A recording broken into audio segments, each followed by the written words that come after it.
नमस्कार विद्यार्थी मित्रों, आमचे YouTube channel science and education corridor यामध्ये आपले सर्वांचे स्वागत। महा TET पेपर 1 या संदर्भातील परिसर अभ्यास हा जो आपला विभाग आहे, सेक्शन आहे, त्याचे अत्यंत महत्त्वाचे 55 प्रश्न आपण सामाजिक शास्त्र, भूगोल तसेच सामान्य विज्ञान या पाठ्यपुस्तकातून पाहणार आहोत। तत्पूर्वी आपण जर आमच्या चॅनलवरती नवीन असाल तर कृपया चॅनलला सबस्क्राईब करा, तसेच व्हिडिओ आवडल्यास नक्कीच मित्रपरिवारामध्ये शेअर करण्यास विसरू नका व व्हिडिओला लाईक करा। विद्यार्थी मित्रों, परिसर अभ्यास हा आपल्या महा TET पेपर 1 मधील अत्यंत महत्त्वाचा व मार्क्स देऊन जाणारा विभाग घटक होय। तर चला करूया आजच्या प्रश्नावलीला सुरुवात। त्यातील प्रश्न क्रमांक 1, यादव साम्राज्याची राजधानी कोणती? ए कोल्हापूर, बी खडकी, सी दौलताबाद, 4 विजापूर। तर ऑप्शन सी दौलताबाद ही यादव साम्राज्याची राजधानी होय, जी की देवगिरी या नावाने सुद्धा प्रसिद्ध होती। पुढचा प्रश्न, भारताचा राष्ट्रीय खेळ कोणता? ए क्रिकेट, बी फुटबॉल, सी हॉकी, डी कुस्ती। ऑप्शन सी हॉकी हा भारताचा राष्ट्रीय खेळ होय। पुढचा प्रश्न, जगात सर्वात महाग धातू कोणता? ए सोने, बी प्लॅटिनम, सी चांदी आणि डी तांबे। विद्यार्थी मित्रों, ऑप्शन बी प्लॅटिनम हा जगातील सर्वात महाग धातू होय। हा सोन्यापेक्षाही महाग आहे, कारण त्यापासून बनवलेल्या ज्या वस्तू आहेत त्या सोन्यापेक्षा जास्त उपयोगी आहेत, उपयुक्त आहेत, त्यामुळे प्लॅटिनम जगातील सर्वात महाग धातू होय। पुढचा प्रश्न, महाराष्ट्र दिन कोणत्या दिवशी साजरा करतात? 17 सप्टेंबर, 26 जानेवारी, 15 ऑगस्ट आणि 1 मे। विद्यार्थी मित्र लक्षात घ्या, 1960 या वर्षी 1 मे रोजी महाराष्ट्राची स्थापना झालेली आहे, म्हणून महाराष्ट्र दिन आपण 1 मे रोजी साजरा करत असतो। तसेच आपण 1 मे रोजी कामगार दिनसुद्धा साजरा करतो, त्या अनुषंगाने आपण 1 मे लक्षात ठेवावा। पुढचा प्रश्न, भूदान चळवळ कोणी चालू केली? एक विनोबा भावे, बी रवींद्रनाथ टागोर, सी बाबा आमटे, डी साने गुरुजी। विद्यार्थी मित्रों, ऑप्शन ए विनोबा भावे यांनी भूदान ही चळवळ सुरू केली।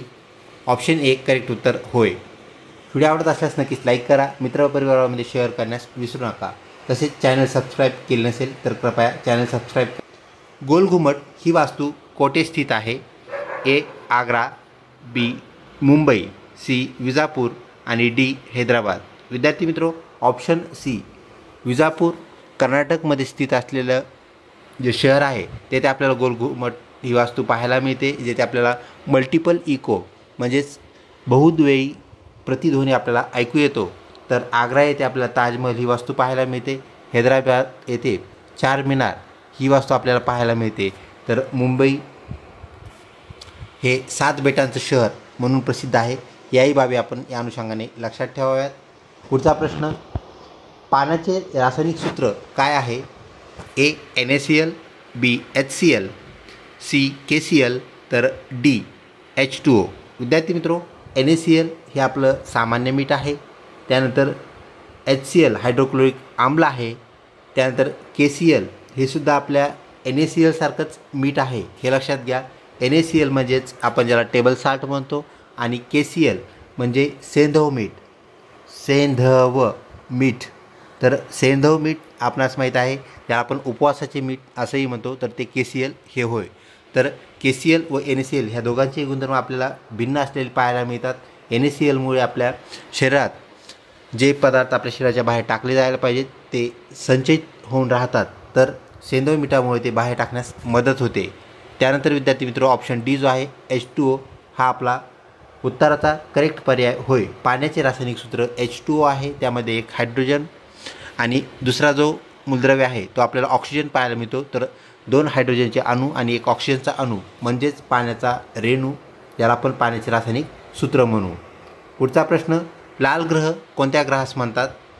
ए पृथ्वी, बी बुध, सी मंगळ आणि डी गुरु। तर लाल ग्रह किंवा तांबडा ग्रह ज्याला आपण म्हणत असतो तर तो मंगळ हा होय।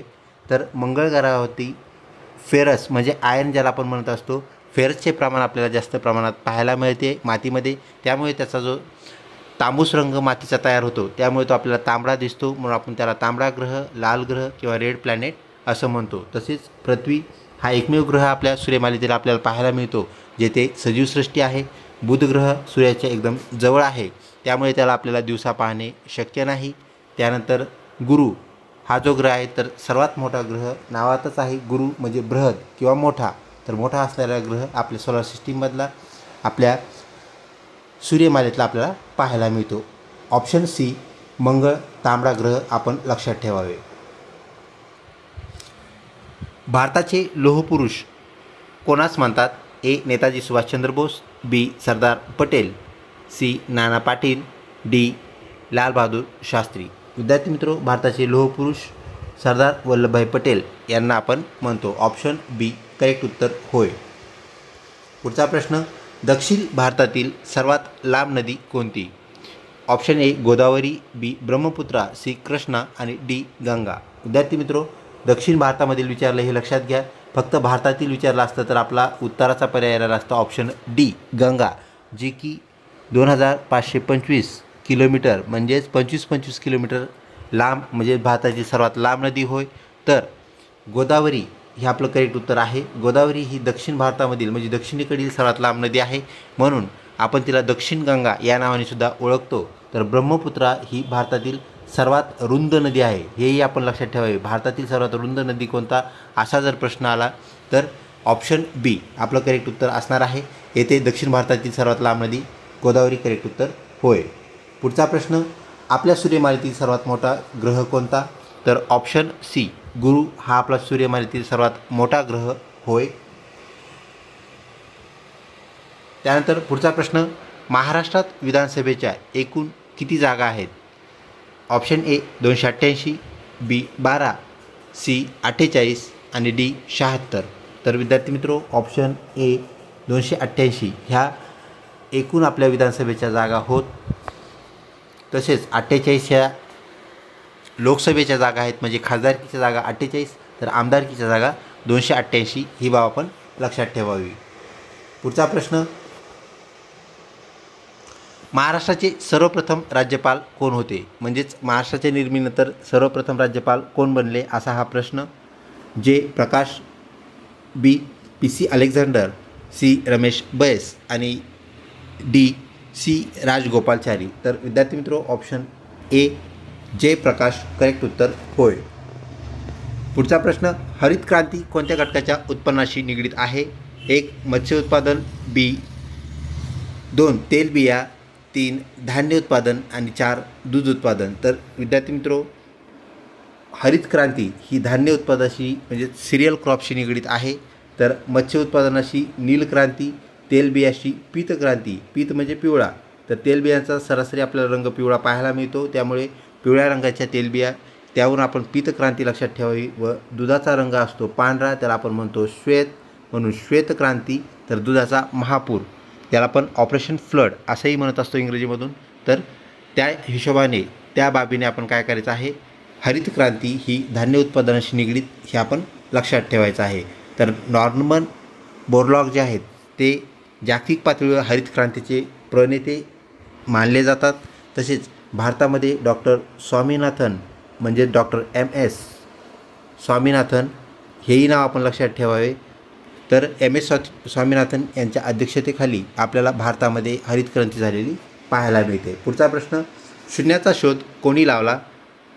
ऑप्शन ए आर्यभट्ट, 2 म्हणजेच बी गागाभट्ट, सी पाणिनी, डी ब्रह्मगुप्त. तर विद्यार्थी मित्रो, ऑप्शन ए आर्यभट्ट करेक्ट उत्तर होय.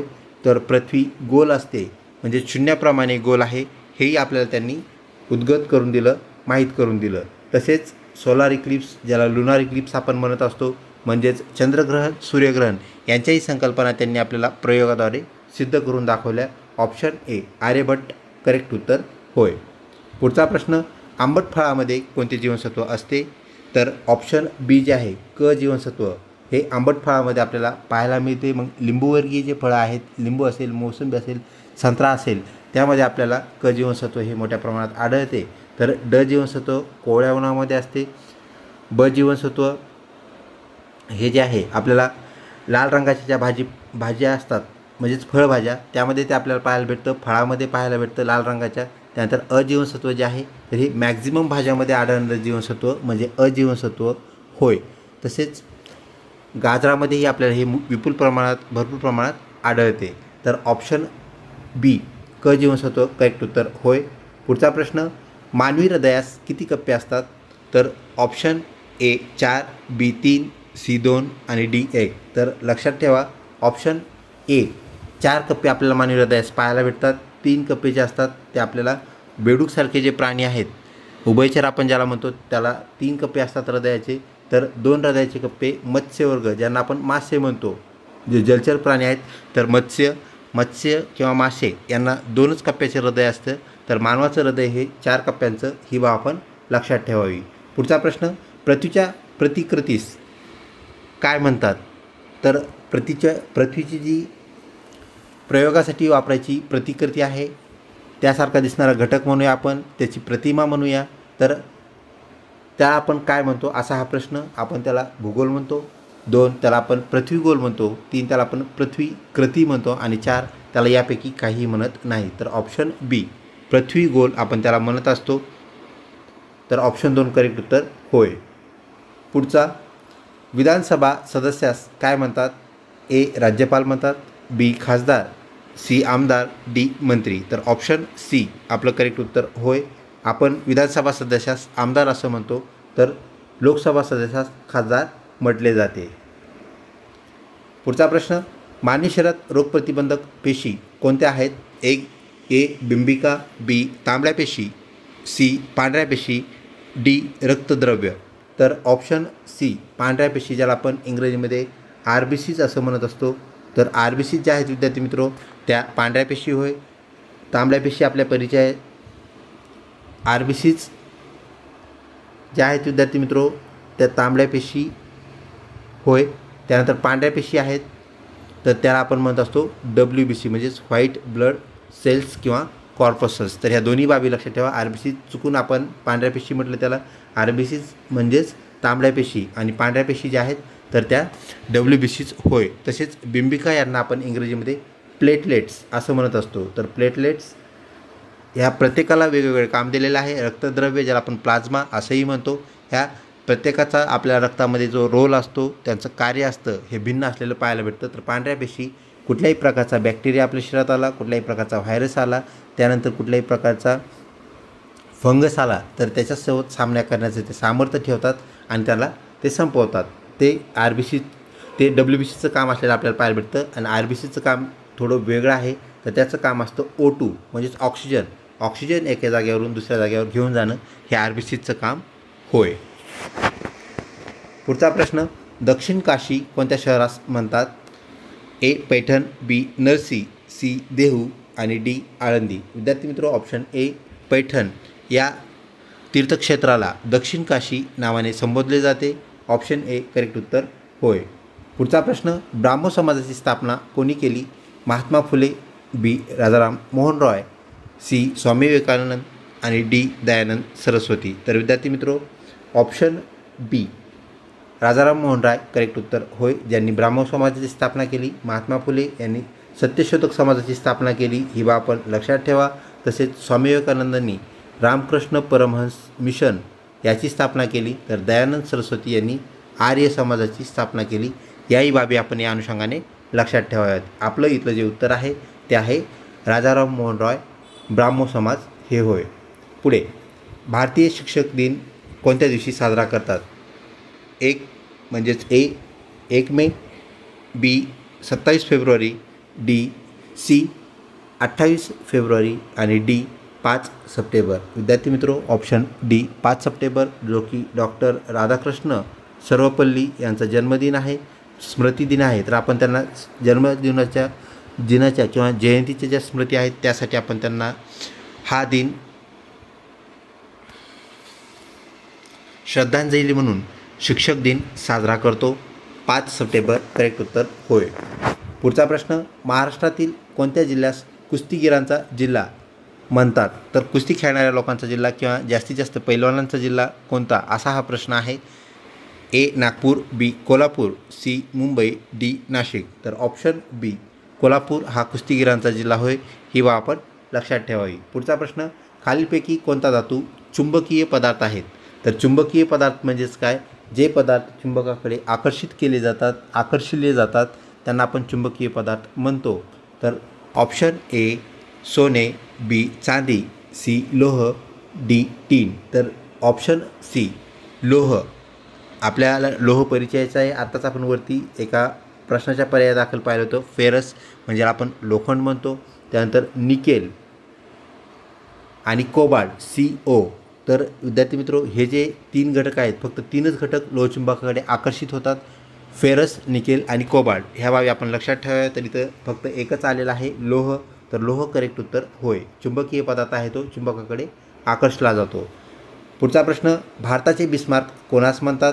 ए विनोबा भावे, बी लाला लजपत राय, सी सरदार पटेल, डी लालबहादूर शास्त्री. विद्यार्थी मित्रो, option C Sardar Vallabhbhai Patel correct उत्तर होय. त्यांना आपण भारताचे बिस्मार्क असं म्हणतो. पुढचा प्रश्न, गोवा राज्याची राजधानी कोणती? महाराष्ट्राच्या दक्षिणेला असलेलं जे राज्य आपल्याला पाहायला मिळतं दक्षिण पश्चिम एरियामध्ये, त्याची जी राजधानी आहे गोवा राज्य, ती कोणती असा हा प्रश्न. ए इम्फाळ, बी शिलाँग, सी दिसपूर आणि डी पणजी. तर पणजी करेक्ट उत्तर होय. ऑप्शन 4 आपलं उत्तर आहे. पुढचा प्रश्न, अर्जुन, पृथ्वी ही भारतीय बनावटीची क्षेपणास्त्रे कोणाच्या नेतृत्वात तयार केले गेले? तर option A doctor APJ Abdul Kalam, B Homi Bhabha, C PC Ray, D यापैकी नाही. विद्यार्थी मित्रो, डॉक्टर APJ अब्दुल कलाम यांच्या राष्ट्रपती कार्यकाळामध्ये तयार झालेले ही भारतीय बनावटीचे क्षेपणास्त्र होय. ऑप्शन ए करेक्ट उत्तर होय. पुढचा प्रश्न, खालीलपैकी कापूस पिकास पोषक माती कोणती? तर कापूस जनरली आपल्याला काटक पीक असलेलं पाहायला मिळतो. कोणत्याही मातीमध्ये ते आपल्याला आलेलं पाहायला भेटतं, पण ते कमी अधिक प्रमाणात आलेलं पाहायला भेटतं. तर भरघोस पीक आपल्याला कापसाचं घ्यायचं असेल तर कुठल्या प्रकारची माती आपल्याला वापरावी लागेल किंवा कुठल्या प्रकारची माती पाहिजे असा हा प्रश्न.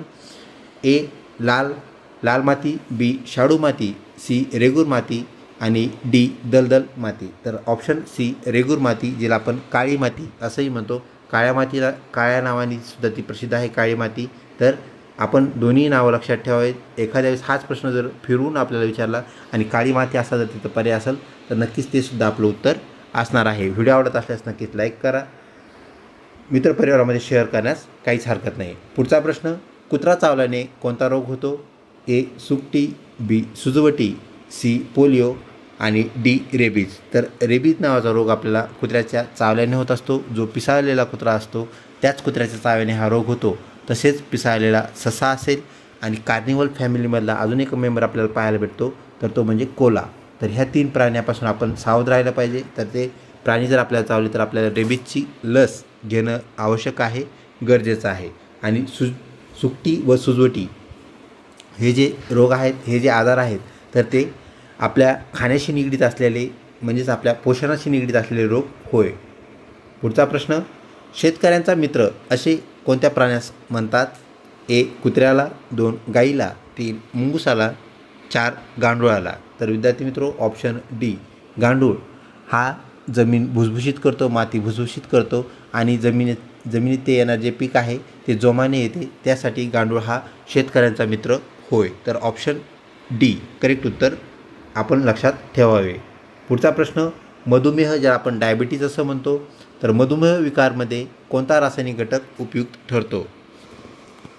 ए नेफ्रिन, बी इपिनेफ्रिन, सी इन्शुलिन आणि डी टायरिन. तर विद्यार्थी मित्रो, इन्शुलिनच्या अभावामुळे म्हणजे कधी इन्शुलिन कमी पडल्यामुळे तर कधी इन्शुलिन जास्त झाल्यामुळे आपल्याला डायबिटीज झालेला पाहायला मिळतो, ज्याला हायपर डायबिटीज म्हणजे शुगर कमी होणे आणि शुगर जास्त होणे अशा आपण संज्ञा देतो. तर तो इन्शुलिनशी निगडीत असलेला घटक होय. ऑप्शन सी करेक्ट उत्तर होय. पुढचा प्रश्न, खालीलपैकी कोणतं पीक तंतुमय पीक नाही? तर तंतुमय पीक म्हणजे काय विद्यार्थी मित्रो? ज्या पिकापासून धागा तयार होऊ शकतो. धागा म्हणजेच काय? तर दोरा तयार होऊ शकतो. दोरा ज्यापासून तयार होईल त्या पिकाला आपण तंतुमय पीक म्हणतो. ज्यापासून दोरा तयार होणार नाही अशा पिकास आपण काय म्हणू? तंतुमय पीक नाही असे पीक. तर पाहूया आपल्या ऑप्शनमध्ये काय सांगितलेलं आहे. ए ज्वारी, बी आंबाडी, सी ताग आणि डी कापूस. विद्यार्थी मित्रो, आंबाडीपासून आपण दोऱ्या काथ्या बनवत असतो. ताग हे सुद्धा आपल्याला त्या प्रकारचं धागा देणारं पीक आहे. तर कापूस हे सुद्धा आपल्याला कपडे बनवण्यासाठी धागा देत असतं. म्हणजे हे तिन्ही पण काय आहेत, तंतुमय पिकं आहेत. ज्याला इंग्रजीमध्ये आपण काय म्हणतो तर फायबर क्रॉप्स. हे फायबर क्रॉप्स आहेत. तर आपल्याला ज्वारी यापासून धागा मिळणार नाही. ऑप्शन ए करेक्ट उत्तर होय. ज्ञानपीठ पुरस्कार कोणत्या क्षेत्राशी निगडीत आहे? ए नृत्य, बी गायन, सी साहित्य आणि डी चित्रपट. तर विद्यार्थी मित्रो, ऑप्शन सी साहित्य या घटकाशी निगडीत आपल्याला ज्ञानपीठ हा सर्वोच्च पुरस्कार पाहायला मिळतो. त्यानंतर पुढचा प्रश्न, छत्रपती संभाजी महाराजांनी कोणता ग्रंथ लिहिला? ए बुधभूषण, बी युगंधर, सी लीलावती आणि डी चक्रवर्ती सम्राट. तर विद्यार्थी मित्रो, ऑप्शन ए बुधभूषण करेक्ट उत्तर होय. रणजी ट्रॉफी कोणत्या खेळाशी निगडीत आहे? ए क्रिकेटसोबत, बी हॉकीशी, सी कबड्डी आणि डी फुटबॉल. तर ऑप्शन ए क्रिकेट या खेळाशी ही रणजी ट्रॉफी निगडीत होय. व्हिडिओ आवडत असल्यास नक्कीच लाईक करा. मित्रपरिवारामध्ये शेअर करण्यास काहीच हरकत नाही. राष्ट्रीय विज्ञान दिन कोणत्या दिवशी साजरा करतात? ए 27 एप्रिल, बी 28 फेब्रुवारी, सी 1 मे आणि डी 1 डिसेंबर. ऑप्शन बी 28 फेब्रुवारी करेक्ट उत्तर होय. तर 1 डिसेंबरला आपण जागतिक एड्स दिवस साजरा करतो. ही बाब या अनुषंगाने आपण लक्षात ठेवावी. पुढचा प्रश्न, करो या मरो हा नारा कोणी दिला? ए बंकिमचंद्र चॅटर्जी, बी महात्मा गांधी, सी मोतीलाल नेहरू, डी रवींद्रनाथ टागोर. तर ऑप्शन बी महात्मा गांधी करेक्ट उत्तर होय. पुढचा प्रश्न, माउंट एव्हरेस्ट हे जगातील सर्वात उंच शिखर कोणत्या देशात आहे? तर option A Bharat, B Bhutan, C Myanmar आणि डी नेपाळ. तर नेपाळ या देशामध्ये आपल्याला हे माउंट एव्हरेस्ट जे शिखर आहे, जगातील सर्वात उंच शिखर आपल्याला स्थित असलेलं पाहायला मिळतं. पुढचा प्रश्न, दिल्ली भारताची राजधानी केव्हा झाली? म्हणजे वर्ष सांगायचं आपल्याला. ए 1905ला, बी 1911ला, सी वर्ष 1900ला आणि डी 1950ला. तर ऑप्शन बी 1911ला दिल्ली ही भारताची राजधानी बनली. पुढचा प्रश्न, भारतात कोणत्या राज्यात सर्वाधिक रबर उत्पादन होते? ए केरळमध्ये, बी महाराष्ट्रात, 3 गोव्यात आणि डी गुजरातमध्ये. तर ऑप्शन ए केरळ करेक्ट उत्तर होय. पुढचा प्रश्न विद्यार्थी मित्रो, खालीलपैकी पुरुष गुणसूत्र जोडी, ज्याला आपण गुणसूत्रे असंही म्हणतो, तर गुणसूत्र जोडी कोणती? ए XX. आता पुरुष विचारला आहे, तर पुरुष म्हणजेच मेल हे आपण लक्षात घ्या. तर मेल क्रोमोझोम्स कोणते असाही हा प्रश्न. ए XX, बी XY, सी XXY आणि डी XXX. तर विद्यार्थी बंधू भगिनींनो, पुरुष गुणसूत्र जोडी ही XY हेटेरोझोम्स आपण ज्याला म्हणत असतो, XY आपल्याला जोडी पुरुष गुणसूत्र पाहायला मिळते. तर स्त्रियामध्ये XX जोडी आपल्याला पाहायला मिळते. तर XXY आणि XXX ह्या ज्या जोड्या आहेत, ह्या डिफॉल्ट जोड्या असलेल्या आपल्याला पाहायला मिळतात. तर ऑप्शन बी XY हे आपलं करेक्ट उत्तर होय. पुढचा प्रश्न, भारतीय आरमाराचे जनक कोणास म्हणतात? म्हणजेच who is father of Indian navy असा हा प्रश्न होय. तर option A Chhatrapati Shivaji Maharaj, B Bimbisara, C Vasco da Gama, D Leonardo da Vinci. तर option A Chhatrapati Shivaji Maharaj correct उत्तर होय. पुढचा प्रश्न, क्षेत्रफळाच्या दृष्टीने भारताचा जगात कितवा क्रमांक लागतो? ए 8वा, बी 6वा, सी 4था आणि डी 7वा. तर क्षेत्रफळाच्या दृष्टीने आपल्याला भारताचा 7वा क्रमांक लागलेला पाहायला मिळतो. ऑप्शन डी करेक्ट उत्तर होय. भारताचा सागरावरील सर्वात लांब सेतू कोणता? ए रामसेतू, बी अटल सेतू, सी चिनाब सेतू आणि डी सुदर्शन सेतू. ऑप्शन बी अटल सेतू करेक्ट उत्तर होय. त्यानंतरचा प्रश्न, खालीलपैकी संप्लवनशील पदार्थ कोणता? म्हणजेच आपल्याला माहीत आहे, कुठलाही आपण जर स्थायी पदार्थ घेतला, कशाचाही क्यूब आपण जर घेतला, जर त्याला आपण काय केलं, उष्णता दिली, तर उष्णता दिल्यानंतर आपल्याला हा पदार्थ वितळलेला पाहायला भेटतो, ज्याला आपण काय म्हणतो, मेल्ट होणे म्हणतो. मेल्टिंग म्हणजेच वितळणे. तर मेल्ट पदार्थ होत असतो परंतु काही पदार्थ मेल्ट न होता न वितळता ते डायरेक्ट वायुरूपामध्ये जात असतात. तर अशा पदार्थांना आपण संप्लवनशील सब्लिमेटिंग सबस्टन्सेस असं म्हणत असतो. तर त्या पदार्थाचे उदाहरणं कोणते असा हा प्रश्न. ए कापूर, बी डांबरगोळी, सी ए व बी दोन्ही म्हणजेच कापूर आणि डांबरगोळी हे दोन्ही पदार्थ संप्लवनशील आहेत असं या पर्यायाचं म्हणणं आहे. आणि डी तुरटी. तर विद्यार्थी मित्रो हे दोन्ही पर्याय जे आहेत ते करेक्ट आहेत, म्हणजेच आपलं ऑप्शन सी हे उत्तर होय. पुढचा प्रश्न. साम्राज्यवादी राष्ट्रांनी चीनकडून अनेक प्रकारच्या व्यापारी सवलती मिळवल्या. या प्रक्रियेला डॅश डॅश म्हणतात. म्हणजे चीनकडून काही साम्राज्यवादी जे राष्ट्र आहेत त्यांच्या विचारसरणीचे जे राष्ट्र आहेत त्यांनी अनेक सवलती मिळवल्या. तर आपण त्यांना काय म्हणणार. ए चिनी टरबुजाचे वाटे, बी वसाहतवादाचे धडे, सी आपुची युद्धे आणि डी मुक्त व्यापारविषयक असलेलं धोरण, ज्याला आपण जागतिक व्यापारीकरण असंही म्हणूया. तर ऑप्शन ए चिनी टरबुजाचे वाटे ही संज्ञा आपण ह्या साम्राज्यवादी व्यापार धोरणाला देत असतो. चीनकडून सवलत मिळालेल्या राष्ट्रांना आपण ती संज्ञा देत असतो. ऑप्शन ए करेक्ट उत्तर होय. पुढचा प्रश्न. जगातील दुसऱ्या क्रमांकाचे उंचीचे शिखर कोणते. आत्ताच वरील प्रश्नामध्ये आपण पाहिलं माउंट एव्हरेस्ट हे जे शिखर आहे ते कोणत्या सीमेमध्ये आहे, कोणत्या देशांतर्गत येतं. तर नेपाळ त्याचं करेक्ट उत्तर होतं. तर आता इथं प्रश्न 2 नंबरचा विचारलेला आहे. जगातील दुसऱ्या क्रमांकाचे उंचीचे शिखर कोणते. A K2, B mount Abu, C Kailash, D mount Everest. तर माउंट एव्हरेस्ट आपलं उत्तर ऑलरेडी कटलेलं आहे कारण ते पहिलं शिखर आहे, 1 नंबरच्या उंचीचं आहे. तर भारताच्या हद्दीमध्ये असणारं K2 हे जगातील सर्वात उंच असणारं दुसऱ्या क्रमांकाचं शिखर होय. ऑप्शन ए K2 करेक्ट उत्तर होय. पुढचा प्रश्न. व्हिक्टोरिया सरोवर कोणत्या खंडात आहे. ए अमेरिका खंडात, बी आशिया खंडात, सी अंटार्क्टिका खंडात आणि डी आफ्रिका खंडामध्ये. तर ऑप्शन डी आफ्रिका खंड करेक्ट उत्तर होय. पुढचा प्रश्न. कोणत्या घटक पदार्थावरून सिमेंटची प्रत ठरते. तर सिमेंट किती भारी आहे हे कशावरून ठरतं असा हा प्रश्न.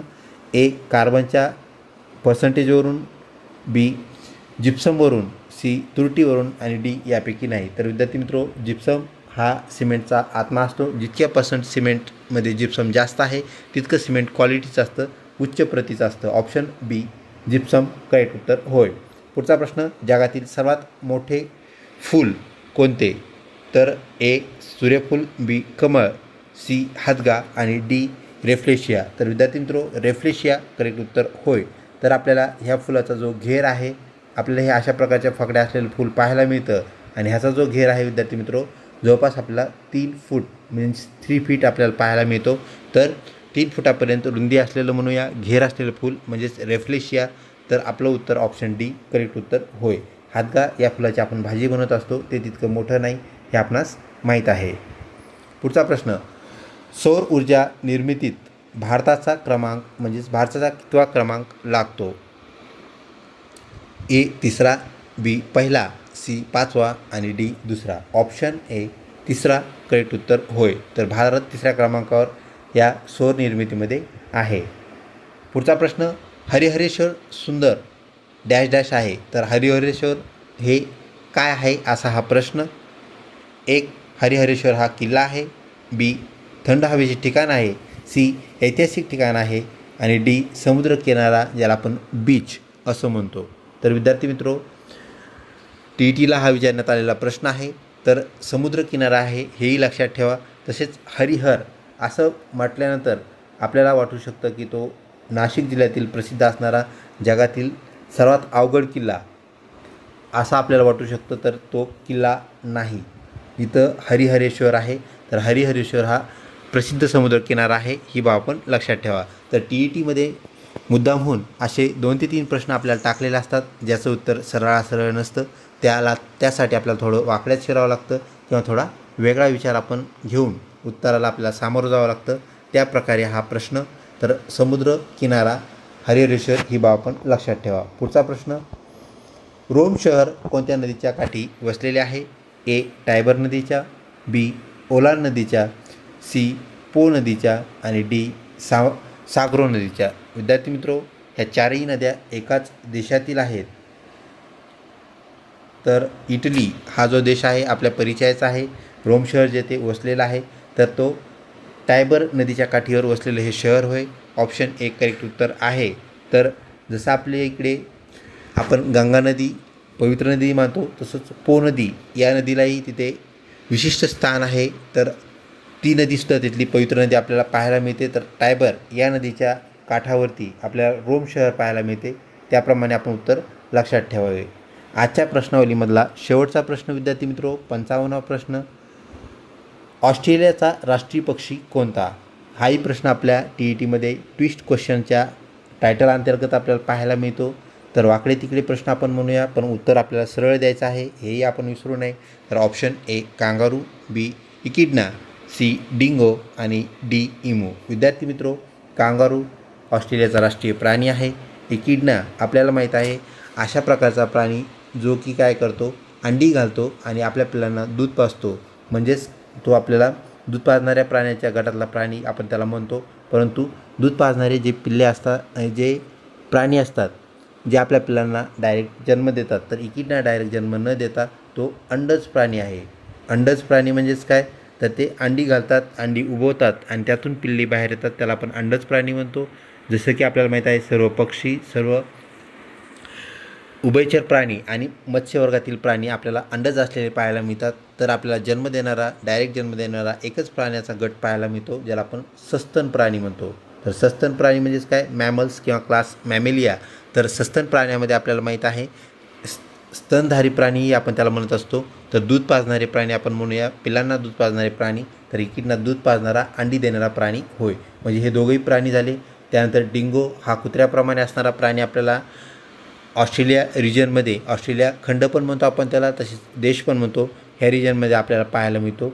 आणि डी एकमेव पक्षी आपल्याला इथे पाहायला मिळतो जो की इमू आपल्या परिचयाचा पक्षी आहे. अजून ह्याला 2 मावस भाऊ आहेत जे आपल्याला त्याच खंडाच्या आसपास पाहायला मिळतात.